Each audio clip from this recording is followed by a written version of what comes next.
تو اس لیے اس کی اسٹریٹجی کامیاب ہے. وہ اور کریں گے تو انتظار کیجیے گا. ٹھیک ہے, he is going to cross all these lines. تو یہ تاریخی طور پہ یہ بڑی اہم ڈیولپمنٹ ہے کہ آج یہ کراس کر رہے ہیں, کل کو اور بھی لوگ کریں گے. اور تو اگر خان صاحب یہ کام کر رہے ہیں ڈیمولیشن کا, تو میرا خیال ہے جو جمہوریت پسند لوگوں کو خوشی ہونی چاہیے اس میں. کوئی بات نہیں, یہ ایک ٹیمپرری چیز ہے, اچھی بات ہے. تو پہلی بات تو یہ. دوسری بات, آپ نے حکومت کی بات کہی.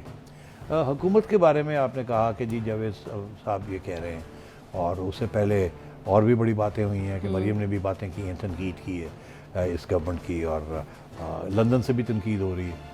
تو بات یہ ہے کہ وہ مسئلہ تو ہے نا کہ عوام ناراض ہو گئی ہے اس حکومت کے ساتھ, اور ادھر یہ ہے کہ ان کا ووٹ بینک گر رہا ہے اور خان صاحب دندنا رہے ہیں. تو پریشانی تو ہوگی نا ان لوگوں نے جنہوں نے جا کے آگے الیکشن لڑنے ہیں. تو اس لیے یہ جو بات کی ہے جاوید صاحب نے, یہ اس کی بڑی اہمیت ہے. انہوں نے کہا کہ جی آپ پکڑتے کیوں نہیں, آپ پکڑ دکڑ کیوں نہیں کرتے تاکہ عمران کو سیدھا کیا جائے. اور سوال تو ہے, اسٹیبلشمنٹ بھی کہہ رہی ہے, مگر وہ بات یہ ہے کہ آپ پکڑ دکڑ کریں گے جوڈیشری چھوڑ دے گی. تو پکڑ دکڑ کا فائدہ کیا ہوگا؟ اب صرف اسٹریٹجی یہ ہے کہ خان صاحب کو ایک عدالت, دوسری عدالت, تیسری عدالت, چوتھی عدالت, یہ گھماتے پھراتے رہیں تاکہ تھوڑی سی اریٹیشن ہو. مگر میں آپ کو بتا دوں ہونا کچھ نہیں.